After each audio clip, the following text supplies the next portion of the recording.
Crime બ્રાન્ચે આને સુઓ મોટો કરી અને એની ફરિયાદ પણ નોંધી લીધી છે અને એ તપાસ પણ કરી રહ્યું છે.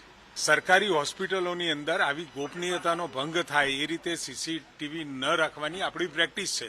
છતાં પણ આ બાબત સુનિશ્ચિત કરવા માટેની આપણે સૂચનાઓ ફરીથી આપી છે, જેથી કરી અને ક્યાંય કોઈની ગોપનીયતા સુરુચિનો ભંગ ન થાય એ બાબતની સૂચનાઓ એ ખાતરી કરવા માટેની નીચે સૂચનાઓ આપણે આપી છે. અરે એક વખત આ પોલીસ તપાસ સોંપી છે, એનો રિપોર્ટ આવી જવા દો. કેવી રીતની આખી જે બનાવ બન્યો છે એ કેવી રીતે બન્યો છે, એના સીસીટીવી કઈ હોસ્પિટલના છે, હોસ્પિટલનું શું કહેવું છે, એ કોઈ સીસીટીવી એના કોઈ કેમેરા હેક થયા છે કે કેમ, આ બધી બાબતો ટેકનિકલ છે અને ટેકનિકલ બાબતોની પોલીસ તપાસ પછી આપણા જાણમાં આવશે તો પછી એ નક્કી કરીશું. વિડીયો બતાવ્યો ત્યારે મને ખબર પડી કે આવી કોઈ વસ્તુ બની છે. આની પહેલા મને કાંઈ ખ્યાલ નથી.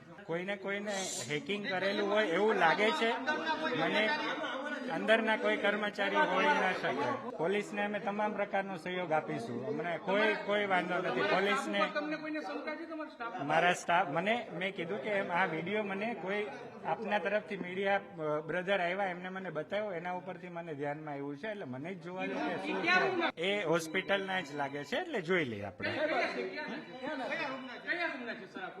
હોસ્પિટલના અંદરના જ સીસીટીવી હોય એવું લાગે છે, આપણે જોઈ લઈએ. કોઈ પણ માટે આ શર્મજનક ઘટના જ છે, પણ આ વસ્તુ ક્યાંથી થઈ છે આપણે ત્યાં એના મૂળ સુધી જવાનો પ્રયત્ન કરીએ કે સ્ટાફમાંથી ક્યાંથી હોઈ શકે એની સમગ્ર તપાસ કરવા માટે અમે પોલીસ પરિસ્થિતિ શું છે, શું હકીકત છે, મારે પણ હજુ તપાસ કરવાની છે. મને ખ્યાલ નથી. અને જે કાંઈ છે એ રૂટીન પેશન્ટની જે મેનેજમેન્ટ થતું હોય એ જ થાય છે. એમાં કોઈ અલગ મેનેજમેન્ટ નથી. અને હોસ્પિટલોમાં સીસીટીવી રાખવા જ પડે બધી જગ્યાએ. હવે સીસીટીવી હેક થઈ ગયું ના, એટલે હું શું કહું છું કે સીસીટીવી કોઈ હેક કરેલું છે, કોઈએ ક્રાઇમ કરેલું છે. હવે એ ક્રાઇમ શું છે એ મારે જાણવાનું છે. મેં પોલીસ ફરિયાદ કરી છે. અત્યારે મને જેવો મેસેજ મળ્યો એટલે તરત જ મેં પોલીસ ફરિયાદ કરી છે. એસપી સાહેબને ફોન કર્યો છે અને હું જાણવા માંગુ છું કે ક્યાં પ્રોબ્લેમ છે. સમજે?